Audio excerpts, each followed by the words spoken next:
चलिए स्टार्ट करते हैं आज का न्यू टॉपिक, जिसमें हम बात करने वाले लाइन क्या होता है, लाइन सेगमेंट क्या होता है और रे क्या होता है। हम इसके बारे में बात करने वाले हैं। तो सबसे पहले तो हम समझ लेते हैं पॉइंट क्या होता है। ठीक है, तो सबसे पहले हमें समझना पड़ेगा पॉइंट क्या होता है। पॉइंट का ना तो साइज होता है, देखिए आप देख पा रहे होंगे इसका क्या साइज है, इसका कोई साइज भी नहीं है, एंड ना इसका कोई शेप होता है। अब आप इसका शेप डिफाइन कर पाएंगे? शेप भी डिफाइन नहीं हो पाएगा। तो इसका क्या होता है, इसकी जस्ट पोजीशन होती है। अगर आप कहीं पे भी देखिए, अगर आप किसी भी मान लीजिए ये मेरे एक लाइन मतलब पेपर है, और जिसमें अगर मैं एक पॉइंट ड्रॉ करना चाहूँ, तो पॉइंट का ना तो कोई साइज है ना शेप है, केवल क्या है, एक पोजीशन है। आपको पता है कि इधर पॉइंट है इधर पॉइंट है, आप इन दोनों को मिला दो। ठीक है, मतलब पॉइंट की सिर्फ क्या है, पॉइंट की सिर्फ क्या है, पोजीशन है होती है, और कुछ भी नहीं होता। तो आई होप आपको ये चीज़ समझ में आ गई हो कि पॉइंट में क्या होता है। ए पॉइंट हैज़ नो साइज, यानी कि पॉइंट में कोई साइज नहीं होता, कोई शेप नहीं होता, सिर्फ एक चीज़ होती है, वो होती है पोजीशन। ठीक है, अब हम बात करते वाले हैं लाइन की। तो लाइन क्या होता है, देखिए a line is a straight part of point. जब मैं बहुत सारे पॉइंट्स को क्या करता हूँ, ड्रॉ करता हूँ, जैसे मैंने इस ऐसे 3-4 पॉइंट्स ऐसे लगाए, अब इनको मिला दिया जाए तो क्या हो जाता है, एक लाइन बन जाती है। ठीक है, तो वही चीज़ लिखी हुई है, a line is a straight path of points, मतलब एक स्ट्रेट पाथ है, मतलब सीधा पाथ है किसका, पॉइंट्स का। ठीक है, इसमें क्या होता है, कोई भी एंडिंग और कोई भी बिगनिंग पॉइंट नहीं होता है। मतलब एक लाइन अगर इतनी बड़ी है, ठीक है, एक लाइन अगर इतनी बड़ी है, तो जाहिर सी बात है कि ये इतनी बड़ी नहीं हो सकती, इसको और भी बढ़ाया जा सकता है। ठीक है, इसको इधर से भी बढ़ाया जा सकता है। समझ पा रहे हैं आप बात को, मतलब कि ये लाइन का क्या होता है, कोई एंड पॉइंट नहीं होता। क्या नहीं होता है, कोई एंड पॉइंट नहीं होता है। क्योंकि इसका कोई एंड पॉइंट नहीं होता है, तो ये थोड़ा काफ़ी डिफ़िकल्ट हो जाता है इसको मेज़र करना, यानी कि इसको मेज़र नहीं किया जा सकता, क्योंकि इसकी कोई लेंथ ही नहीं होती है।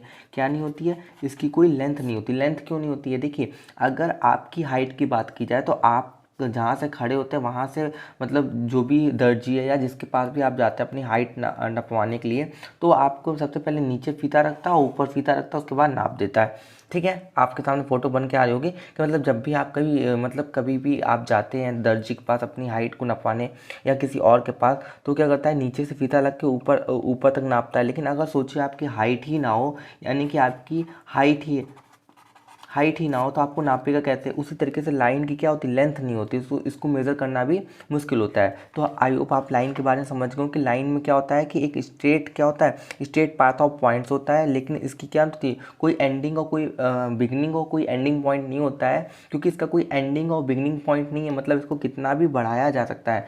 जैसे मैं कहूँ इतनी बड़ी लाइन है, मैं कहूँ नहीं इतनी बड़ी भी हो सकती है, इतनी भी बड़ी भी हो सकती है। तो क्योंकि इसका कोई एंडिंग और बिगनिंग पॉइंट नहीं है, इस वजह से इसकी क्या होती है, कोई लेंथ भी नहीं होती है। अब जब लेंथ नहीं होती तो इसको क्या किया नहीं किया जा सकता, इसको मेज़र भी नहीं किया जा सकता है। ठीक है, आई होप आपको समझ में आ गया हो। अब देखिए, अब मैं बात करने वाला हूँ लाइन सेगमेंट के ऊपर। तो लाइन सेगमेंट क्या होता है, ये line segment is a portion, क्या होता है, एक पोर्शन होता है। और एक चीज़ मैं आपको और बता दूँ, जैसे लाइन सेगमेंट है, जैसे मैंने एक लाइन बनाई, अब लाइन में क्या है, ये एक्स वाई लाइन है, तो इसको आप अगर आप रिप्रेजेंट करेंगे तो ऐसे रिप्रेजेंट करेंगे, मतलब 2 एरो ऐसे लगे होंगे, 2 एरो जो कि दिखाते हैं कि इसको दोनों तरफ से क्या किया जाता है, बढ़ाया जा सकता है। ठीक है, आई होप आपको समझ में आ रहा हो। उसके बाद बात करते हैं लाइन सेगमेंट की। तो एक लाइन सेगमेंट क्या होता है, एक पोर्शन होता है। जैसे ये वाली लाइन देखिए, तो इसका पोर्शन क्या है, एक्स और वाई है ना।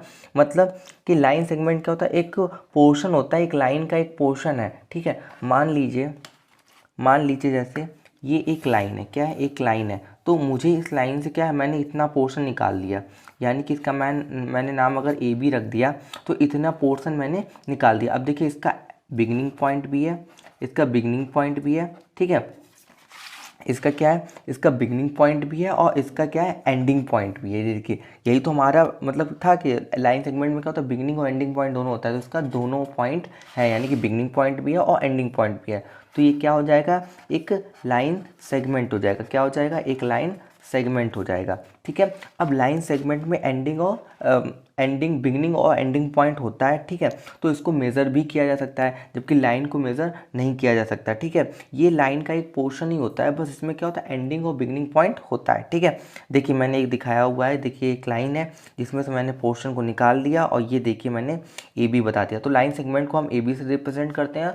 और जैसे मैंने आपको बताया था कि लाइन में क्या होता है, दोनों तरफ ऐसे एरो होते हैं, इसमें एरो नहीं होते हैं। मान लीजिए अगर लाइन सेगमेंट ए बी है, ये देखिए ए बी है, तो इसको कैसे दिखाएंगे, ए बी और ऐसे करके। ठीक है, और उसके बाद बात करते हैं हम लोग रे के बारे में। तो रे के बारे में आप साइंस में भी बात करते हैं। देखना आपने काफ़ी बार सुना होगा कि हम लोग साइंस में भी इसका क्या करते हैं, इसका यूज़ करते हैं। तो रे क्या होती है, देखिए मैं आपको अगर बताऊं कि अगर आप कोई टॉर्च जला रहे हैं, मान लीजिए ये टॉर्च है, ठीक है, मान लीजिए ये टॉर्च है और आप इसको जला रहे हो, तो सबसे पहले क्या होगा, इससे लाइटें निकलती हैं, लाइटें निकलती हैं। अब आपने टॉर्च का यूज़ किया होगा कि लाइटें ये जो रेज़ निकल रही हैं ये पीछे तो कभी जाती नहीं है, मतलब इसका एंडिंग पॉइंट होता है, यानी कि यहाँ से ये आगे ही जाएंगी, पीछे नहीं जाएंगी। तो इसका एक एंड पॉइंट तो मिल गया, ठीक है, एक एंड पॉइंट आपको मिल गया। लेकिन दूसरा एंड पॉइंट का क्या, यानी कि इसको जितना भी चाहे बढ़ाया जा सकता है। अब मान लीजिए यहाँ पर कोई दीवार आ गई, तो ये क्या होगी, ये रे यहीं पर रुक जाएगी, लेकिन आगे तक अगर जा रही है तो आगे तक पहुँचेगी। ये डिपेंड करता है कि इसके पास कितनी पावर है, कितनी दूर तक ये इस रे को पहुँचा सकती है।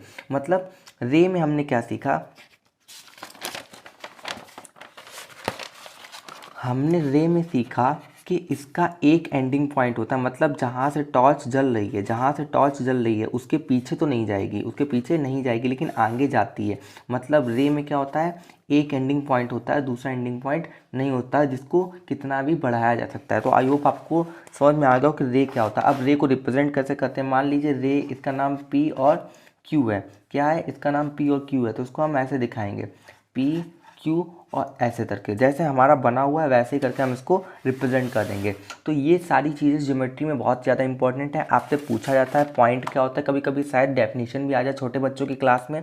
और आपके लिए इंपॉर्टेंस ऐसी चीज़ है कि मतलब ये सारी चीज़ आपको पता होनी चाहिए, ठीक है। तो पॉइंट्स क्या होता है, जिसका कोई भी शेप नहीं होता, कोई साइज नहीं होता, बस पोजीशन होती है। जैसे आप क्या करते हैं, अगर आपको एक लाइन को सीधा सीधा बनाना है तो आप क्या करते हैं, दो पॉइंट रखते हैं और मिला देते हैं। मतलब पॉइंट क्या है, सिर्फ पोजीशन बताते हैं।